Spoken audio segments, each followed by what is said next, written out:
Never let fear determine who you are, and never let where you've been determine where you're going. This is a quote from Dewey Bozella, who had everything against him, but still found a way to be positive and succeed. 26 years, 1,352 weeks, 9,490 days. According to the Innocence Project website, that is the amount of time that Dewey Bozella spent in prison for a crime he never committed. This is a horrible instance and has been researched very extensively on how exactly the court and law officials messed up so badly. In the next 5 minutes, I will be telling you about Dewey Bozella's story. I will start by telling you about some background information on his childhood, the crime he was charged with, prison time, his release, award, his fight, and end with his future plans. First, I will be talking about Dewey Bozella's childhood. Joel Siegel from ABC News mentions in his online article that Dewey had a very rough childhood and experienced things many people never should go through, especially at that age. Dewey had to deal with loss at a very young age. He watched his father beat his pregnant mother to death when he was only 9 years old. He also had to watch his two brothers die before his eyes, one getting shot and the other stabbed. With no close family members, Dewey never had a real permanent place to stay and live.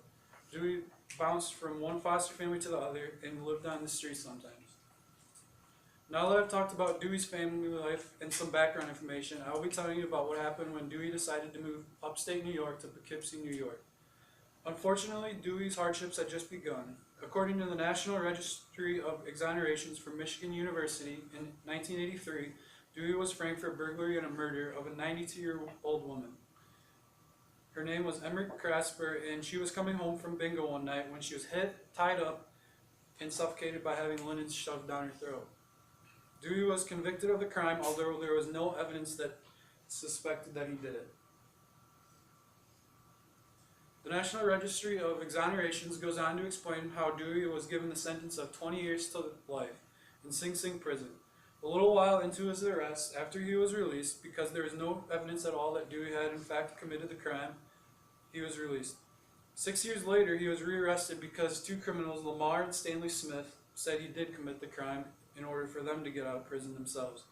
The thing that was very confusing is there was fingerprint found, and it wasn't Bozella's, it was someone else's who had committed a very similar crime, but they still charged Bozella with the crime. Now that I have told you about the misconception of the crime, I will talk about Dewey's life in prison. Dewey experienced a wide variety of things in prison. Scott Duncan's YouTube video, ESPY's 2011 Arthur Ashe Award, Dewey Bozella, goes through how boxing helped channel Dewey's anger. At first, Dewey was a bitter man until he found out there was a boxing program at Sing Sing prison. Boxing then became Dewey's savior. He would train all day and study all night, earning his GED, 52 certificates, a bachelor's degree, as well as a master's degree. Dewey became so good at boxing that he became the light heavyweight champ of Sing Sing prison and got the opportunity to fight Golden Glove Lou Duval. Dewey not only had battles in the ring, but in his mind as well. In Scott Duncan's video, Dewey came face to face with the man who murdered his brother. He simply asked the man, "Why'd you do it? Why'd you kill my brother?" The man replied, "I was only 15, I didn't know any better." Right then and there, Dewey forgave him. Siegel included information in his article stating there was also many times when Dewey had the opportunity to get out of prison if he would just confess up to the crime. Dewey said, quote, "I'd die before I tell you I did it. I can't. You're not going to make me say something that I did not do." Dewey then decided and said, quote, "My life is going to be defined on how I live it, not where I spend it." While in Sing Sing prison, Dewey wrote the same letter over and over to the Innocence Project to take his case. Now that I've talked a little about Dewey's struggles and battles in prison, I will be going over how the case worked itself out and the verdict. Dewey needed a miracle. The Innocence Project that was mentioned earlier is an organization that uses DNA evidence to prove wrongfully accused people innocent. Finally, after years and years, they decided to accept Dewey's case. After extensive research, the Innocence Project found out that all the physical evidence had been destroyed. They then decided to go and hire new lawyers from WilmerHale. Although it didn't seem like it would help, the WilmerHale lawyers decided to go talk to the retired detective who originally dealt with Dewey's crime.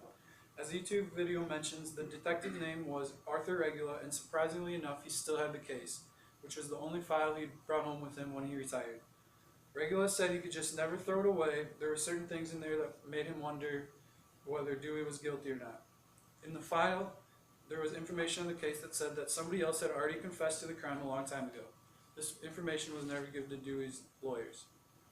Finally, on a A rainy day in October 2009, in the same court that Dewey was found guilty twice already, Dewey was released for good.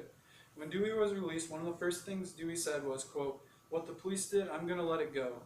If I worry about what they did, I'm never going to get to the place that I need to go." Everyone who heard Dewey's story felt very connected to him and genuinely wished for his dream to come true. His dream was to professionally box. Now that I've told you about Dewey's court case, I'll be telling you about Dewey's opportunity when he got to professionally box. Dewey received the opportunity to box professionally when Bernard Hopkins, who was the oldest person to ever win a title at age 46, heard about Dewey's interest in boxing, and he invited him to his own training camp. Also, Oscar De La Hoya helped Dewey receive his license to box. Golden Boy Promotions decided to give Dewey a chance to box for them versus Larry Hopkins at the Staples Center. Larry Hopkins was 22 years younger than Dewey at the time, but Dewey was not intimidated. As the fight started, Dewey looked old and slow, but by the end of it, it was clear that Dewey was in fact in better condition than Hopkins and ended the last round with a decisive blow. Dewey won by unanimous decision. Dewey's dream had finally come true. He said, quote, "I used to lie around in my cell dreaming this would happen. I'd like to thank everybody who made this possible, my lawyers, the California Boxing Commission, Golden Boy Promotions, Oscar De La Hoya, and God," end quote. Now that I've told you about Bozel's fight, I'll be talking a little bit about Dewey's award he received as well as his future plans. Dewey was never meant for fame and glory. Although he wasn't in it for the recognition, he was recognized for his courage and determination. Dewey won the Arthur Ashe Courage Award on July 13, 2011 at the ESPYs. The Arthur Ashe Award is given to an individual whose contributions transcend sports. Dewey's main goals in life are covered in the New York Times article written by Joseph Berger, and they are to give back to the future years to come. He does this with the $7.5 million he received from the court system after being wrongfully convicted. He spends his time helping others, working for a non-profit organization which helps recently released prisoners get back into the world. He also trains kids and other boxers the discipline of boxing. He hopes someday to build his own gym in New York where he can mentor and coach them. As you can see, Dewey has been through a lot of tough times, and he never gave up and kept fighting for what he knew was right. I think that Dewey's story is very inspirational, and his message could be relevant to everyone in the world. The most important thing we can learn from Dewey is 3 simple words: never give up. With this advice, you can change the world. Thank you.